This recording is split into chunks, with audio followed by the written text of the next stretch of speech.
Halo semuanya, bagaimana kabarnya hari ini? Semoga sehat selalu ya. Oke, sebelumnya di sini kita akan belajar sejarah peminatan, tapi ini ada gambar ya. Nah, gambar ini adalah gambar logo-logo agama di dunia. Nah, ini ada logonya agama ya, Kristen, Katolik, ada Islam, dan logo-logo keagamaan yang lainnya. Nah, berbicara tentang ini ya, peristiwa penting Eropa. Nah, di sini ada peristiwa penting Eropa yang mana memberikan dampak lahirnya agama Protestan di dunia. Nah, kira-kira peristiwa apakah itu? Apakah ada yang tahu? Ya, benar sekali. Peristiwanya adalah tentang reformasi gereja. Salah satu dampaknya itu adalah munculnya agama Protestan di dunia. Oke, seperti apa reformasi gereja akan kita pelajari pada materi kali ini ya. Oke, langsung saja. Reformasi gereja. Nah, sebelumnya kita bicara tentang reformasi. Nah, reformasi sendiri secara sederhana dapat diartikan sebagai pembaruan. Jadi, kalau kita gabungkan dengan kata reformasi gereja, berarti adanya pembaruan dalam kehidupan gereja. Nah, kenapa toh kok adanya tuntutan untuk pembaruan dalam gereja? Karena memang pada masa dulu, tepatnya pada masa Renaissance di zaman Dark Age itu ya, itu pihak gereja memiliki kewenangan yang sangat kuat, luas, dan mengekang kebebasan individu. Nah, pada masa Dark Age memang pihak gereja sangat kuat sekali, sangat dominan sekali. Nah, kemudian adanya perkembangan Renaissance mengakibatkan beberapa mulai mempertanyakan ajaran gereja Katolik Roma. Nah, di sini gereja mulai mendapatkan kritikan dari beberapa orang. Dan orang-orang tersebut menginginkan adanya pembaruan dalam gereja. Maka adanya terjadilah reformasi gereja ini yang menuntut adanya pembaruan dalam kehidupan gereja. Nah, gerakan reformasi gereja tidak dapat dipisahkan dari tokoh Martin Luther yang merupakan tokoh ahli agama dan guru besar di Jerman. Ini adalah tokoh Martin Luther yang sedang melakukan aksinya di sini. Nah, di sini Martin Luther memasang 95 dalil di pintu gereja Wittenberg, Jerman yang berisi kritikan terhadap peranan gereja yang menyimpang. Namun, Martin Luther ini justru dituduh menentang ajaran gereja Katolik pada waktu itu. Nah, ini padahal di sini Martin Luther berniat untuk menyuarakan suaranya.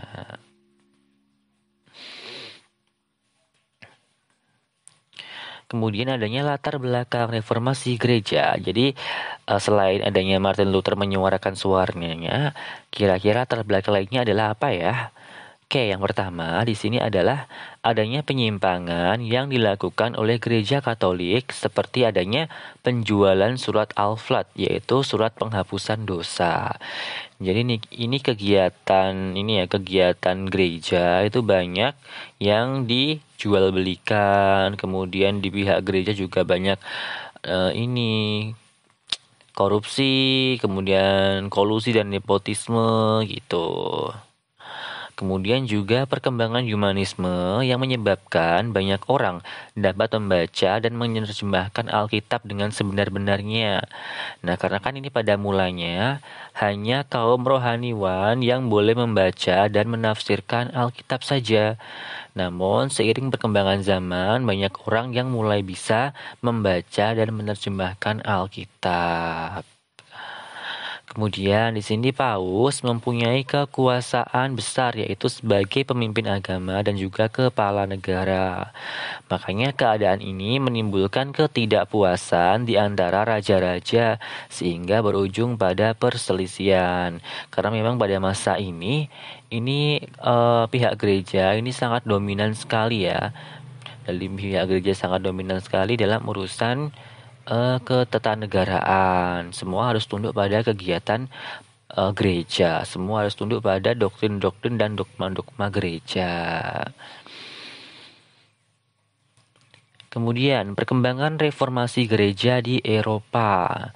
Nah, di sini Martin Luther mendapatkan dukungan dari Jerman dan Swiss, serta mendapat perlindungan dari Raja Frederick dari Saxon Prusia.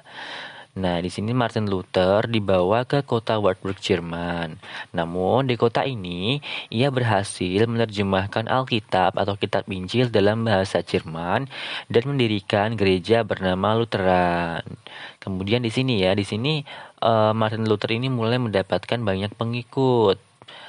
Orang-orang mulai mengikuti jejaknya. Kemudian ada beberapa golongan yang mendirikan gereja sendiri seperti Quaker, Anabaptist, Mennonite, dan juga Hasid Marova.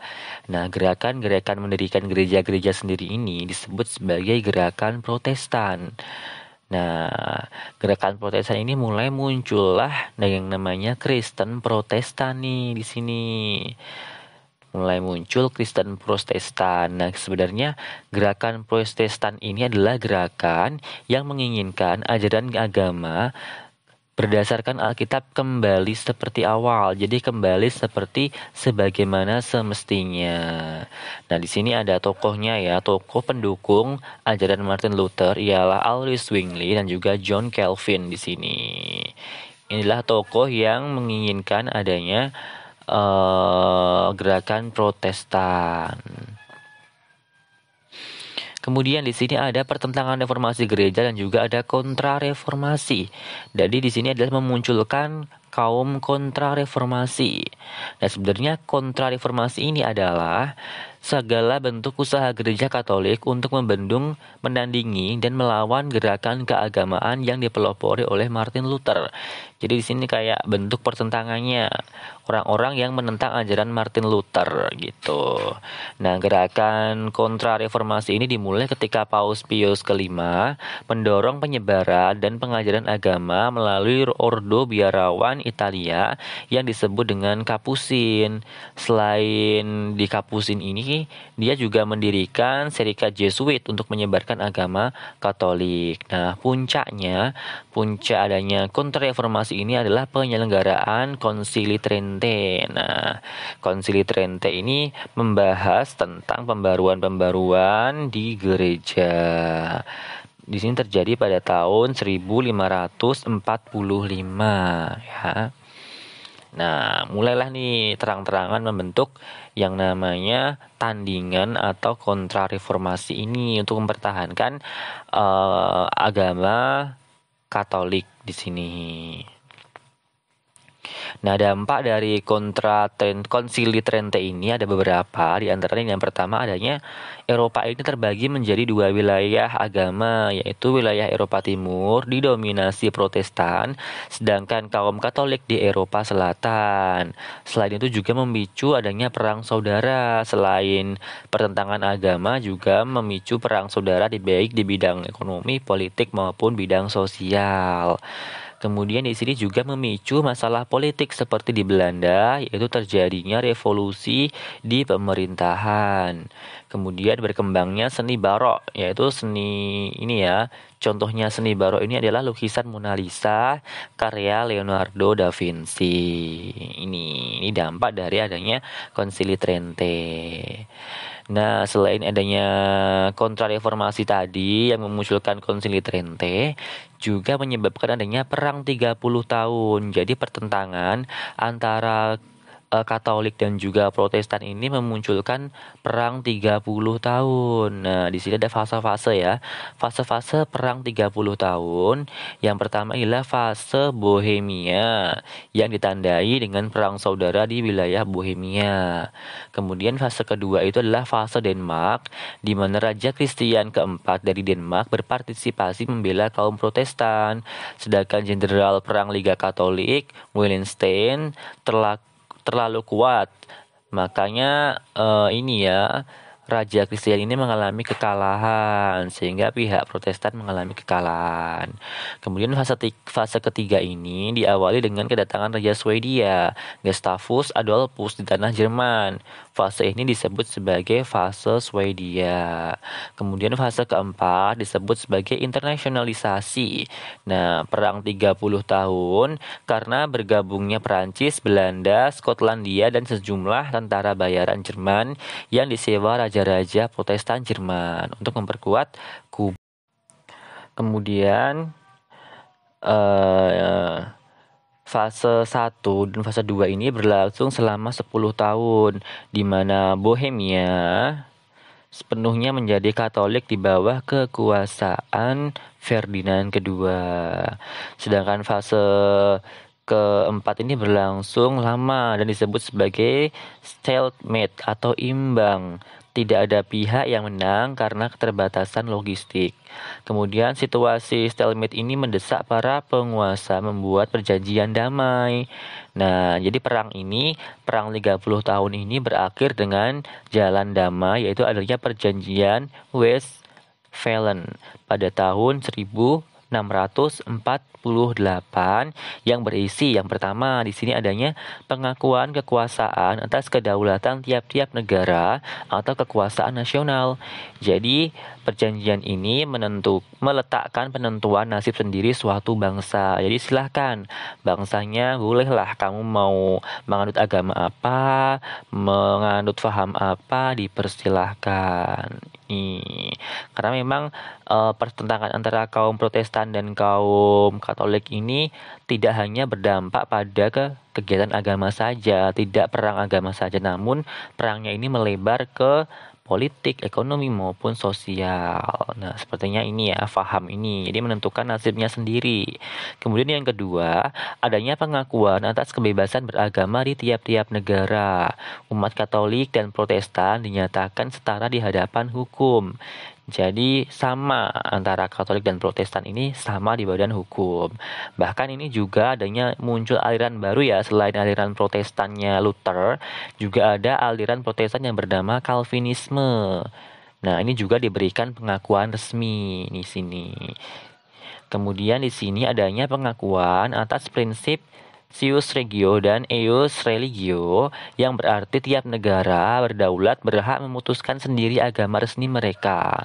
Di sini ada 3 pilihan, yaitu Katolik, kemudian Protestan Luteranisme, dan juga Protestan Calvinisme. Nah, ini silahkan dipilih di antara ketiganya. Atau boleh juga menganut keyakinan lain di luar 3 keyakinan tersebut. Jadi dipersilahkan masing-masing negara untuk menentukan sendiri agama di setiap negara-negaranya. Itu ya. Nah, berarti udah selesai nih. Nah, sekarang dari penjelasan tadi dapat diambil kesimpulan. Kira-kira apa toh dampak adanya reformasi gereja? Nah, silahkan ya. Ini sebagai tugas yang harus diselesaikan. Silahkan disebutkan yuk, dicoba disebutkan. Kira-kira dampak adanya reformasi gereja itu apa aja? Silahkan dijawab di buku kalian. Sebutkan 3 aja minimal ya. Oke, mungkin cukup sekian dulu penjelasan kali ini. Terima kasih atas partisipasinya. Semoga bermanfaat. Cukup sekian hari ini. Bila ada kekurangannya mohon maaf ya. Cukup sekian. Wassalamualaikum warahmatullahi wabarakatuh.